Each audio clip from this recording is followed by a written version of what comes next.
There is a wet spot under the front of your car and a sweet smell when it warms up, and somebody has already told you the fix. Crack 2 eggs, drop the whites into the radiator, run it warm, and the leak closes. That is a real trick. It is not a joke, and it is not an old wives' tale. In 1961 it worked. Service station men did it, and the man who told you about it is not a fool. Here is why it worked. Albumin, the protein in an egg white, cooks at about 145 degrees. Drop it into hot coolant and it sets into a solid rubbery mass, and that mass gets pulled toward the one place water is escaping and plugs it. A radiator in 1961 was brass and copper with wide round tubes soldered by hand, and a plug of cooked protein sat in a pinhole and held long enough to get a man home. Then the radiator changed. By the 1980s, cores were aluminum with crimped plastic tanks, and the tubes went narrow and flat. Cook protein in that system, and it does not find your pinhole. It blocks whole tubes, so the engine runs hot with the coolant full.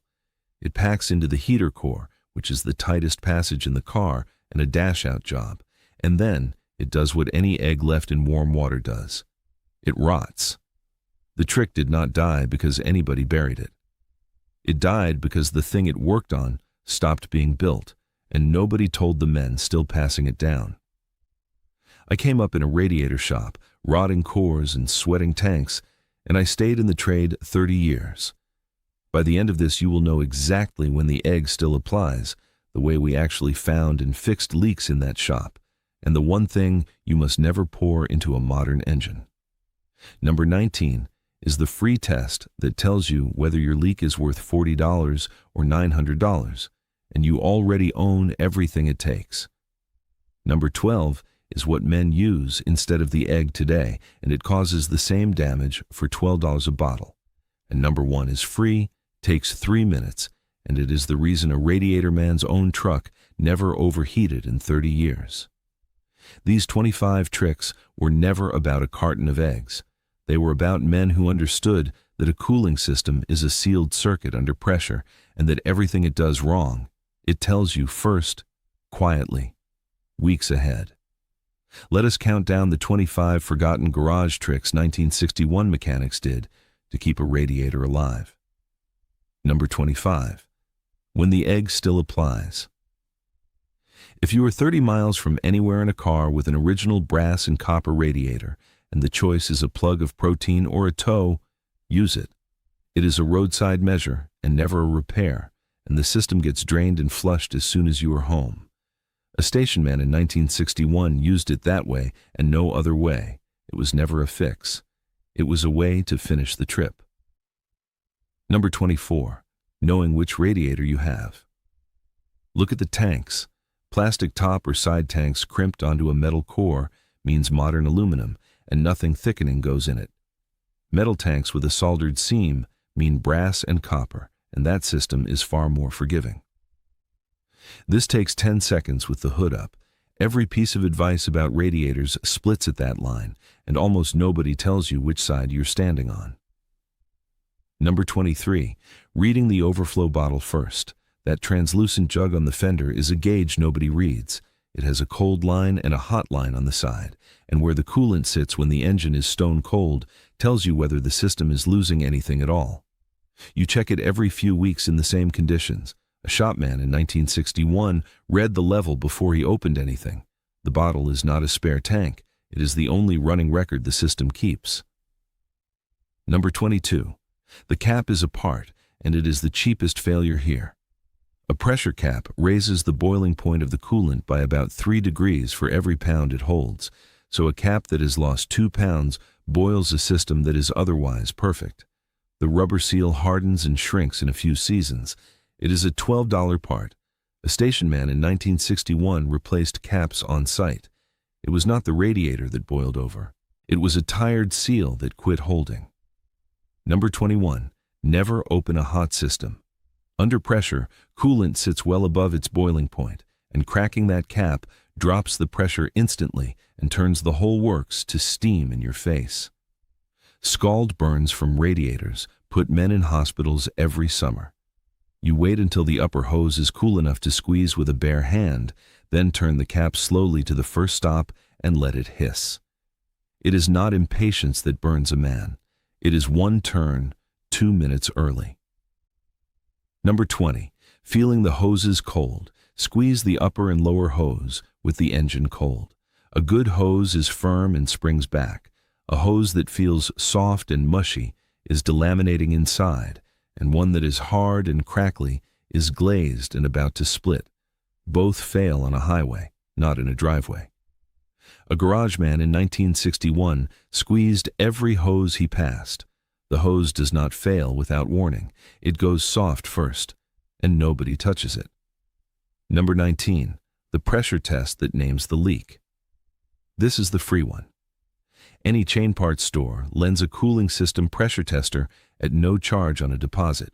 Cold engine, fit it to the filler neck, pump to the number printed on your cap, and no higher, and walk the system with a light. The leak shows itself. A shop charges $80 to $180 for exactly this.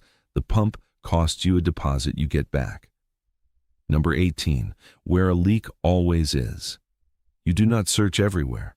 You look at the crimp seam where a plastic tank meets the metal core, every hose end and clamp, the water pump weep hole, the thermostat housing, the heater hose fittings at the firewall, and the cap neck itself.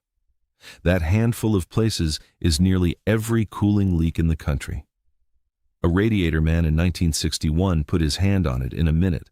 Leaks are not random. Here is something nobody is counting. The men who ran Radiator shops, who could rod out a core by hand and sweat a tank back on and hand a man his own radiator back for $30, are nearly all gone, and the shops went with them. The youngest of them are past 80. They did not keep it in a manual. They kept it in their hands, over 30 years of leaning into engine bays with a light.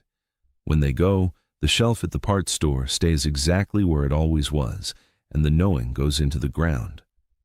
That chain ran bench to apprentice for 50 years, and then the whole trade got replaced by a part number. If this is worth something to you, take 1 second right now and hit the like button, subscribe, and turn on that notification bell. That is the only reason a video like this ever reaches the next man who needs it. Number 17. Reading the water pump weep hole. Every water pump has a small hole in the housing, and it is there by design to let coolant escape when the internal seal starts to go, rather than push it into the bearing. A crusty stain around that hole is a pump telling you it has months, not years. A mechanic in 1961 checked it on every car. That hole is not a defect. It is the only warning a pump ever gives. Number 16. Finding the leak with soap. Once the system holds pressure, you spray a solution of plain soap and warm water over the seams, hoses, and fittings, and watch. A leak too small to drip still pushes a white bubble that grows while you stand there. A station man in 1961 kept a bottle on the bench. A drip tells you there is a leak somewhere. The bubble tells you exactly where. Number 15. Watching the ground overnight. Park over clean cardboard and read it in the morning. Green or orange and slick is coolant. Clear and odorless is condensation off the air conditioning and means nothing. Position on the cardboard tells you front, middle, or rear before you ever open the hood. A garage man in 1961 read a man's driveway before his engine. The puddle is not the problem. It is the first sentence of it. Number 14. The sweet smell inside the car. If the windshield fogs with an oily film and the cabin smells sweet, the heater core is leaking, and that is coolant blowing onto your glass and into your lungs. The passenger carpet will be damp. This is not a comfort issue, and it does not wait. A shop man in 1961 pulled a mat to check. It is not the defroster failing. It is the radiator's small cousin, behind the dash. Number 13. Mixing coolant with the right water. Tap water carries calcium and magnesium, and those minerals drop out as scale on the hottest surfaces in the engine, exactly where you need heat to move. Concentrate gets mixed with distilled water, half and half, and pre-mixed jugs are already made that way. A Radiator man in 1961 kept distilled water on the bench. The coolant was never the part that clogged the block. The water was. Number 12. The bottle that does what the egg did. Every parts store sells a stop leak, and men reach for it the way their fathers reached for an egg. And it is the same mistake in a nicer package. Those products circulate solids looking for a hole, and in a modern system, they find heater cores, thermostat passages, and radiator tubes instead. If you use one on the road, the system gets flushed at home. It is not a repair. It is a delay you pay interest on. Number 11. Never pour cold water into a hot engine. Aluminum heads and iron blocks expand at different rates, and dumping cold water into a block that is running hot can crack a head or warp it, which turns a $200 leak into a $2,500 job in about 4 seconds. You let it cool, then fill it slowly with the engine idling. A mechanic in 1961 would not let a man near a hot engine with a jug. Heat did not crack that head. The rescue did. There is a reason nobody points you at a lint pump and a bottle of soap anymore. Price it out. A cooling system pressure test is $80 to $180 before a single part is touched. A radiator on a modern car installed runs $600 to $1,200. A heater core is $900 to $1,800, almost all of it labor, because the dash comes out to reach a part worth $90. Now price the other side. The pressure tester is a free loan. Soap and water, $1. A pressure cap, $12. A hose and clamp, $30. A gallon of the correct coolant, $25. Under $70, and a Saturday stands between you and the 4-figure version, and there is no line on any invoice for the leak. A man found himself in May. The craft was not lost. It was made unprofitable, and then it was allowed to die. Do me one favor before we get to the top 9. Hit like, subscribe, and turn that bell on so the next one finds you. That is the entire price of this. Number 10. Using the coolant your car specifies. The colors are not decoration. Modern long-life formulas use organic acid inhibitors matched to the metals in that engine, and mixing types can drop the additives out as a gel that plugs the very passages it was supposed to protect. You use what the cap or the manual says, and you do not top a green system with orange, because that is what was on the shelf. It is not all antifreeze. It is a chemistry aimed at your engine. Number 9. Burping the air out after any refill. Air trapped in a modern cooling system collects as a pocket at the highest point, and an air pocket carries no heat, so the gauge climbs while the reservoir reads full. You fill with the front raised, run it with the cap off and the heat on high until the thermostat opens, and top it as the level drops. A shopman in 1961 idled a car until it belched. Half the overheats after a repair are not repairs that failed. They are air nobody let out. Number 8. Clearing the radiator face, not just the inside. Bugs, leaves, and oil mist pack the fins solid, and a blocked face overheats in traffic while every part underneath tests fine. You flush it gently from the engine side outward with low pressure, never a pressure washer, because bent fins do not come back. A Radiator man in 1961 cleaned before he ever quoted a record. It was not a tired radiator. It was a radiator wearing a coat. Number 7. Testing the thermostat in a pan of water. A $20 part strands more cars than almost anything on this list, and you can test it on the stove. Drop it in a pan of water with a thermometer, heat it, and watch it open within a few degrees of the number stamped on its flange. If it opens late or not at all, that is your overheat. A mechanic in 1961 tested every one he pulled. It is a spring and a wax pellet, and you can watch it work. Number 6. Watching the upper hose to know the thermostat opened. With the engine warming, the upper hose stays cool while the thermostat is shut and goes suddenly hot when it opens, and you can feel that happen with a careful hand near the clamp. No opening means it is stuck closed, and that engine will boil in 10 minutes. A garage man in 1961 read it by touch. The gauge tells you the engine is hot. The hose tells you why. Number 5. Never running plain water long term. Water alone boils lower, freezes at 32 degrees, and carries no corrosion inhibitor at all, so it eats the aluminum and iron in the system from the inside while it looks perfectly fine in the bottle. It is a get-home fluid. It is not a fill. A shopman in 1961 flushed water out and put coolant in the same week. Water cools the engine, it also quietly dissolves it. Number 4. Reading what the coolant looks like. Pull the cap cold and look. Clean and colored is right. Brown and cloudy means the inhibitors are spent and rust is loose in the system.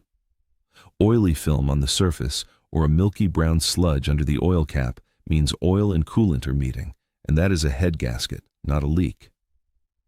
A rebuilder in 1961 looked before he flushed. The coolant is not just fluid, it is the report. Number 3. Knowing the 6 points. You do not inspect an engine, you touch 6 things: the overflow level cold, the cap and its seal, both hoses squeezed, the radiator face, the water pump weep hole, and the ground under the car. That is the whole cooling system as far as an owner needs it. A radiator man in 1961 taught his customers those 6 and nothing else. It is not complicated. It is 6 places, and it was never a secret. Number 2. The seasonal walk with a light. Twice a year, cold engine, you go down those 6 points with a flashlight and put a hand on every hose. It takes 10 minutes. It is not a repair. It is a standing appointment with the machine. A garage man in 1961 told his customers those minutes were worth more than any work his own hands could do in August on a shoulder. The shop finds the leak after the gauge climbs. He found it while it was a stain. Number 1. Looking at the overflow bottle every time you fill the tank. That is all. 3 minutes a month, cold, in your own driveway.